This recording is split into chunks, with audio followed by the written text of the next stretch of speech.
Good afternoon. I am Andrea Chisholm with the Midday News. Special welcome if you're watching on onespotmedia.com. Technical and administrative staff at the state-run oil refinery Petrojam are on a sick-out. They are staying off the job to protest the dismissal of a senior manager on Friday. It is not yet clear what impact the sick-out will be having on the operations at the company. The Union of Clerical, Administrative and Supervisor Employees UKs, which represents the workers, says it has been contacted by the management of Petrojam about the action of the workers.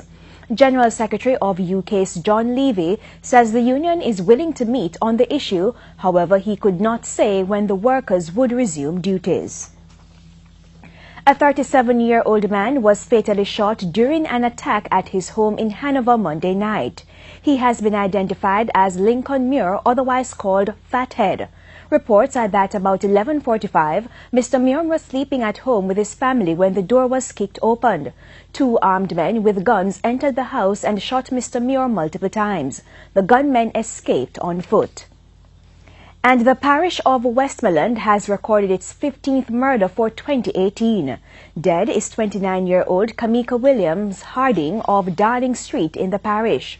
Reports are that about 10:30 p.m. on Monday, Mrs. Harding and her husband were at home when they heard strange sounds coming from outside. The back door of their home was kicked in by gunmen.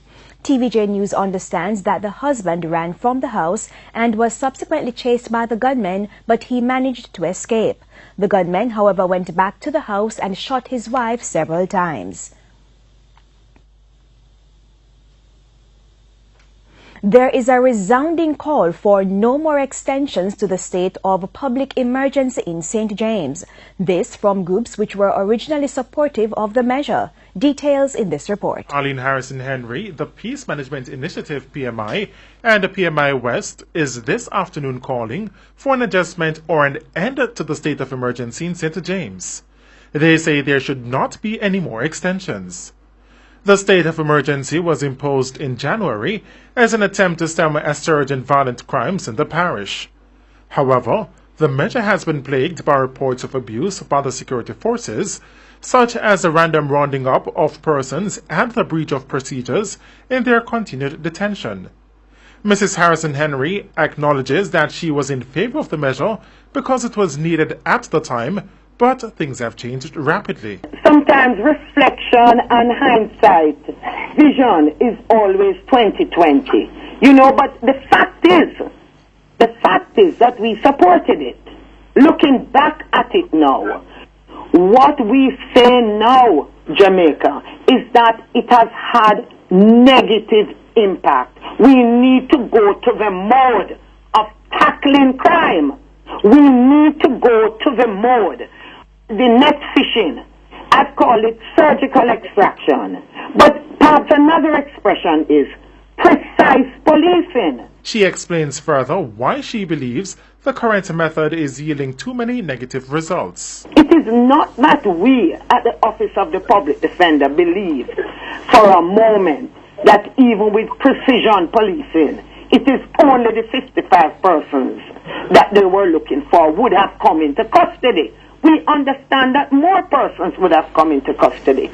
But this mass detention, albeit fluid, 99 come in today.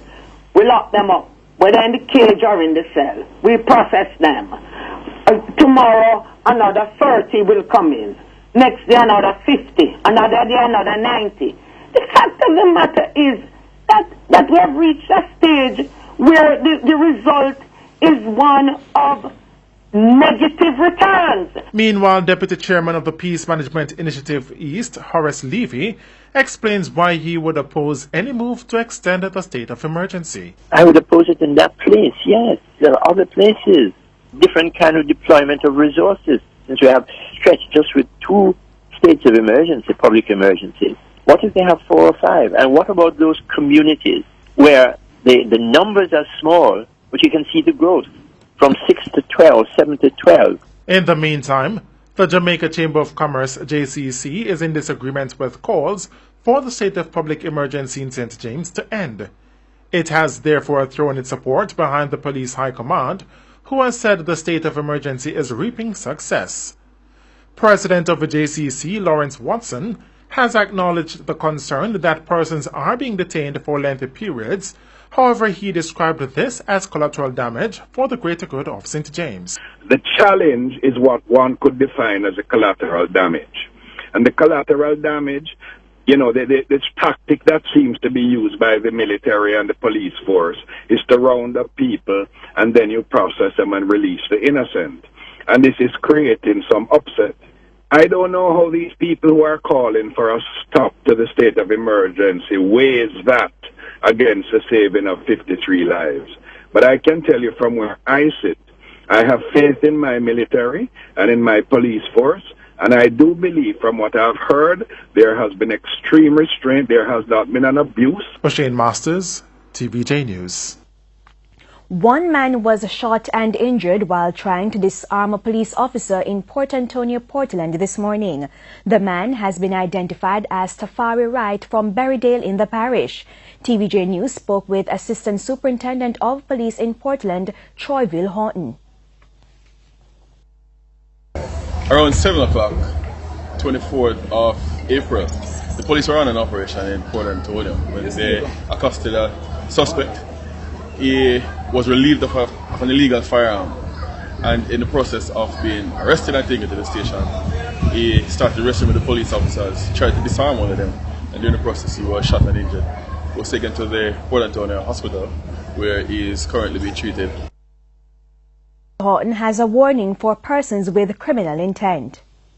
Portland is not the place for criminals to come to, either for refuge or to carry out their unlawful illegal business, because we are dominating the space and will continue to dominate the space.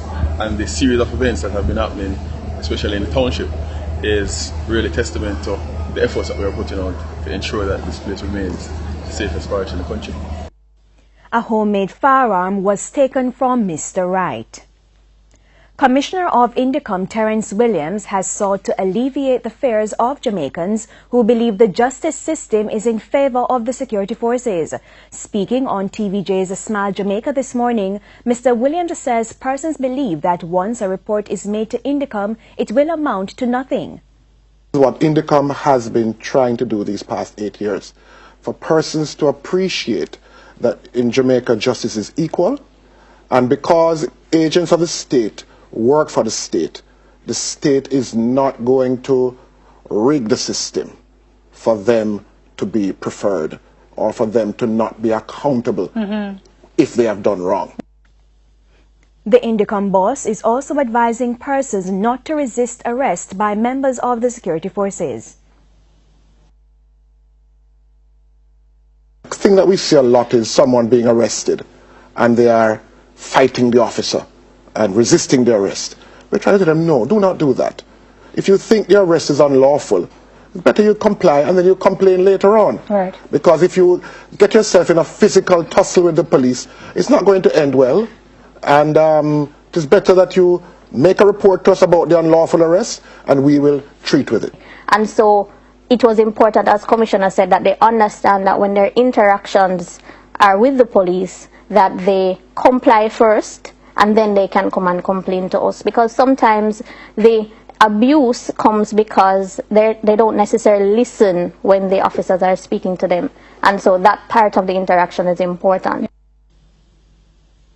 Jamaica's public health sector is to lose more nurses as the British government has announced another recruitment drive to fill thousands of vacancies in its National Health Services (NHS).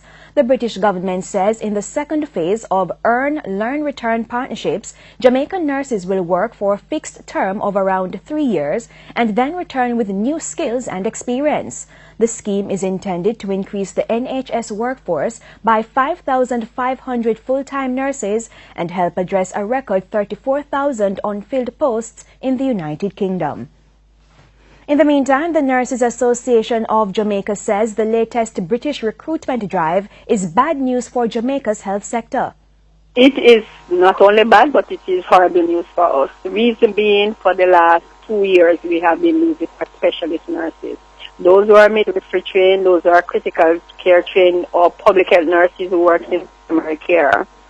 And we recognized it when we went to the Commonwealth Nurses and Midwives Federation, when we were told that the shortage of nurses is about 9,000 nurses. So even in of itself, it's going to need at least 1,000 in the short run to do what they have to do.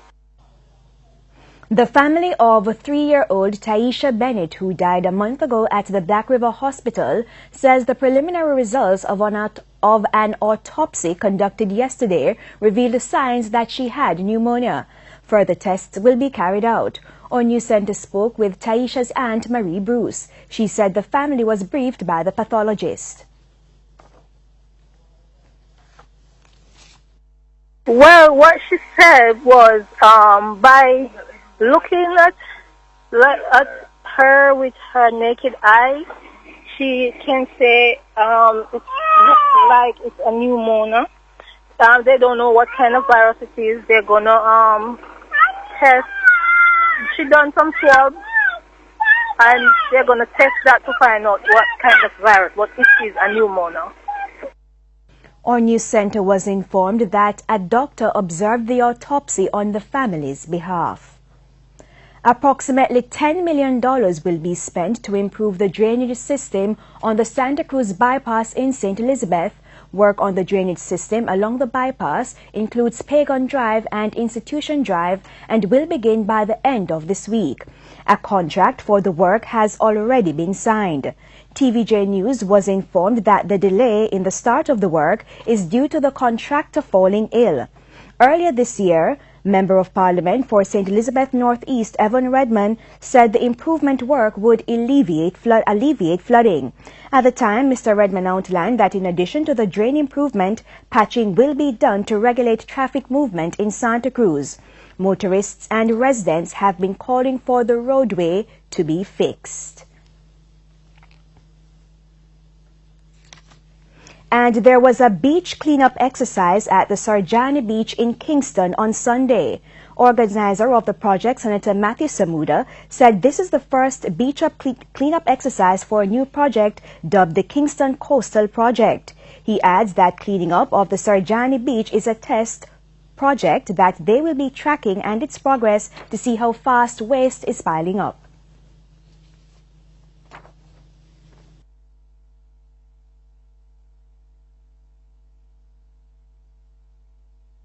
What it is a test tube case. We're doing a beach cleanup. We really wanted to see what the 275 meters of Sarjani Beach required in terms of cleaning up. We're going to start a process to actually map the drains that empty in and around this area so that we can start to see how fast waste is actually making its way into the sea and onto the coastline right here.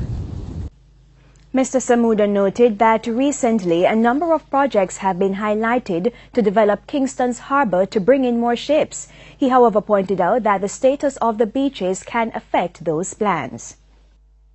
We talk about cruise ships, we talk about fishing often and what it brings to our economy, but we're really not taking care of the major asset, which is our coastline and our sea line. Now, I want Kingston to develop more than anybody else, or not more than anybody else, but just as much as anybody else. And to me, it's important that if we want Kingston to develop and we're using our harbour as the backdrop, that we start to take care of the coastline. We have a real serious problem here on the coast, in the harbour, with plastic bottles and other debris that is coming through the drain network into the harbour, and it's something that we have been looking at and trying to find a solution. The project is expected to come into full effect on Labor Day. In news overseas, the White House is insisting the U.S. is not naive when it comes to North Korea and that the Trump administration is not taking North Korea at its word when it comes to freezing its nuclear program. Details from the CNN. President Trump tonight could be preparing to take a very tough approach if and when he comes face to face with Kim Jong-un. Trump administration officials now say the goal of a summit with Kim is to get the North Korean dictator to start taking apart the nuclear arsenal that he's spent years building up. Our aim is full denuclearization. And what does that mean to this administration? What is full denuclearization? It means dismantling their nuclear arsenal. And no concessions or benefits from the United States until that occurs. Until full. Is that, can you state that? I think that should be something the NSC states for you, Major, but that is my understanding, yes. The Wall Street Journal reports the president will ask Kim to act quickly to dismantle his nuclear weapons if and when they meet. At the same time, administration officials say tonight Kim's new promise to freeze his nuclear and missile tests isn't enough to get the U.S. to lift economic sanctions on the regime. Certainly no sanctions lifted until we see concrete actions taken by North Korea to denuclearize. Experts say President Trump is likely trying to send a strong signal to Kim Jong-un ahead of a summit just what he expects. We're signaling that there is a high level of distrust. We don't want to buy the same horse twice. Analysts say Trump could be signaling that if Kim shows he's really sincere about taking apart the arsenal he already has, the U.S. could accept that being done in phases. And with each phase, if it's verified that Kim has destroyed part of his arsenal, the U.S. could ease sanctions and give Kim other economic benefits.